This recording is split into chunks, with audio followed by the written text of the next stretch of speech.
राहता शहराच्या वैभवात भर टाकणारा आणि वर्षानुवर्षे प्रलंबित असलेला आठवडे बाजाराचा प्रश्न आता कायमस्वरूपी सुटणार आहे। भाजपचे प्रदेश उपाध्यक्ष डॉक्टर सुजय विखे पाटील यांच्या संकल्पनेतून जपानी तंत्रज्ञानाचा वापर करून कातनाल्यावर 7 कोटी रुपये खर्चाचा हायटेक अप्पर वॉटर बाजारतळ उभारला जाणार आहे। असा प्रयोग होणारे राहता हे महाराष्ट्रातील पहिले शहर ठरणार आहे। शहरातील कातनाला नाला अंडरग्राउंड करून त्यावर साधारण 1 ते 1.5 एकरची जागा विकसित केली जाईल। या जागेवर आधुनिक सोयीसुविधांनी युक्त असा बाजारतळ असेल।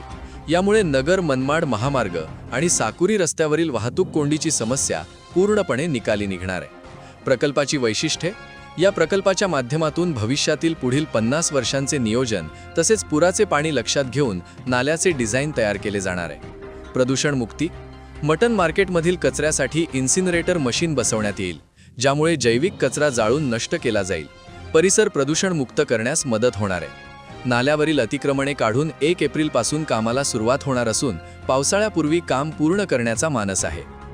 वीरभद्र मंदिर परिसरातील व्यापारी आणि भाविकांची गैरसोय टाळण्यासाठी हा प्रकल्प मैलाचा दगड ठरेल असा विश्वास डॉक्टर सुजय विखे पाटील यांनी पाहणी दरम्यान व्यक्त केला। माझं माननीय नामदार राधाकृष्ण विखे पाटील साहेबांच्या नेतृत्वामध्ये जे काही राहत्याचा विकास झालेला आहे, अनेक वर्षापासून साहेबांच्या आणि माझ्याही मनामध्ये खंत होती की राहत्याला बाजारासाठी जागा नाही। वीरभद्र महाराजाच्या प्रांगणामध्ये जो बाजार लागतो तो आज बाजार साकुरीचे रस्ते जाम करत आहे, तो बाजार आज नगर मनमाड जाम करत आहे, तो बाजार आज या छत्रपती शिवाजी महाराजांच्या नावाने असलेल्या कॉम्प्लेक्सचं पूर्ण एंट्रन्स बंद करत आहे।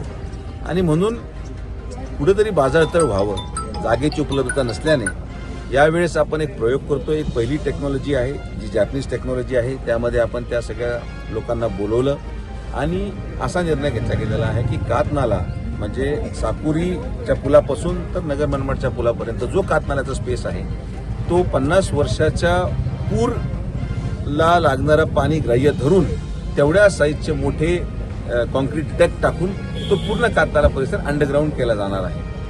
अंडरग्राउंड केल्यानंतर माझ्या मते जवळपास 1 ते 1.25 एकर जागा राहत्याच्या बाजारतळासाठी उपलब्ध होईल आणि हा राहत्याचा सर्वात महत्त्वाकांक्षी प्रकल्प ठरणार आहे। आणि एकदा हा प्रकल्प यशस्वी झाल्यानंतर याचा बोध घेऊन अनेक शहरांमध्ये महाराष्ट्रामध्ये जिथं जिथं नाले वाहत आहेत आणि जिथं शहरीकरण वाढलेलं आहे असा पर्याय आपण उपलब्ध करून देणार आहोत। मला असं वाटतं की आम्ही सगळेजण एकत्रित बसलो होतो, नगरसेवक नगराध्यक्षांबरोबर चर्चा झाली। कातनाल्याच्या हद्दीमध्ये जेवढं अतिक्रमण आहे त्यांना नोटिसा द्यायचं काम सोमवारपासून आपण करत आहोत। मटन मार्केट जे आहे ते मटन मार्केट तुर्तास आपण स्थलांतर करीत आहोत।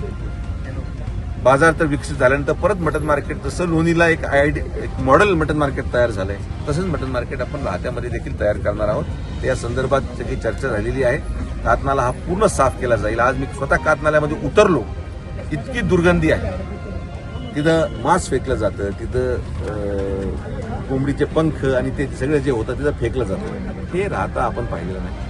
म्हणून मी ताबडतोब पालकमंत्री महोदयांनी विनंती करून 50 लाख रुपयाचं इन्सिनरेटर राहत्या शहरासाठी आपण मंजूर करतोय, जेणे की जेवढं कचरा हा मटन मार्केटमधून एकत्रित होईल त्याचा डायरेक्ट जाळून हा कचरा कुठेही इतर पाणी दूषित करणार नाही। ही सुरुवात आहे। 2 वर्षामध्ये राहता ओळखू येणार नाही। विकासाच्या दृष्टिकोनातून हे मी तुम्हाला शब्द देतो, हा कातनाल्याच्या प्रकल्पाला लागणारे 7 कोटी रुपये हे माननीय नामदार राधाकृष्ण विखे पाटील साहेबांनी मंजूर करून घेतलेत। त्याचं काम आपण माझ्या मते 1 एप्रिलपासून सुरुवात करत आहोत आणि 1 एप्रिलला सुरुवात केल्यानंतर पावसाळ्याच्या आत ते बाजारचा विकास झाल्यावर ना वीरभद्र महाराजांच्या समोर बाजार लागेल, ना साकुरीच्या रस्त्यावर बाजार लागेल, ना छत्रपती शिवाजी महाराजांच्या कॉम्प्लेक्स समोर बाजार लागेल। बाजार तर एकच, ते राहत्याचं बाजार तर मग सगळे पाळणे भविष्यात तिथे यात्रेचे लागतील, जेवढे सणासुदीचे स्टॉल लागतील ते रस्त्यावर लागतात तिथं लागतील, हे राहत्याचं औद्योगिक केंद्र म्हणून ओळखलं जाणार आहे। असं एक नाविन्यपूर्ण प्रकल्प आपण करत आहोत।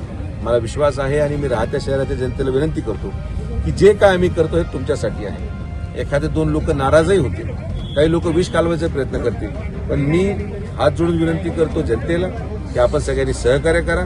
याविषयी एस न्यूज मराठी वाहिनीने घेतलेला ब्युरो